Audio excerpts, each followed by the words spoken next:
Do you have a YouTube channel and you've been trying to work on it for a while now and you just can't get it to look as professional as you see all the movies that you watch that come out in Hollywood? It's a good thing you're here because I'm here to help you unlock your production potential in 3 easy steps.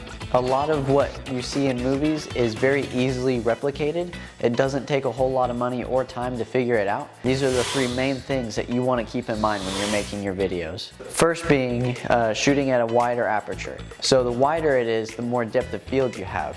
As you can see here, the background is blurry, but I'm in focus. About 80% of the clips you'll see in a movie, that's how it looks. If you're just starting out and you bought a camera and you have the kit lens on it, then you probably won't be able to film at the aperture that most movies do. That's not saying you can't get that.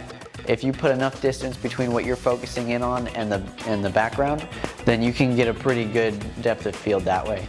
What I would recommend doing is going out. You can get a pretty cheap 50mm lens, especially with Canon. It's like 100 something, 150 bucks for a 50mm, all the way down to 1.8 f-stop with that. One thing to keep in mind is most movies, when they're shooting at, picking an aperture to shoot at, the aperture is 2.8. So you want to, if you're going to buy a lens for this specific purpose, you're going to want one that can go down to 2.8 at least. If you're filming outside and you're trying to get that depth of field that you see in the movies and everything, and you got your lens and all that, you're going to notice pretty quickly that it's really bright outside. Especially if you're shooting with something like the Canon EOS R8. The base ISO is 800 when you're filming in log, so it's a tough thing to do because it's already super bright.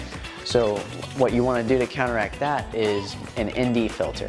And those are relatively cheap if you know where to look. K&F has some good ND filters. You can, they have all the way up for the super expensive to the cheapest ones you can get. More expensive ones are definitely nice, but they're not a necessity by any means. They're just a little bit more practical. You can definitely get away with just getting a cheap $20, $30 ND filter and it works just fine.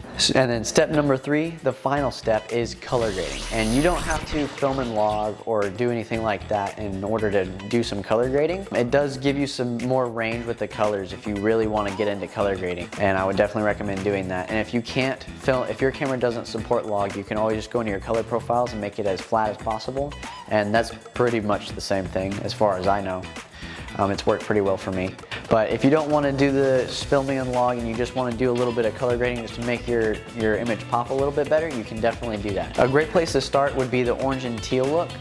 It's really easy to do and it doesn't take a whole lot of thinking. What I would recommend doing at first is introduce some teal into shadows and mask out your skin so your skin looks normal. You can stylize everything else and do whatever you want with it and not mess with your skin at all. Definitely you can look into, go look up some YouTube videos on color grading and stuff. There's a lot of really good ones out there. I've probably seen all of them. Alright, I hope this helps you guys with your video production, and I hope you guys can come up with some good videos and some really professional looking quality videos. And I'm going to see you guys in the next one. Click on this right here to learn how to take some basic photos and turn them into bangers.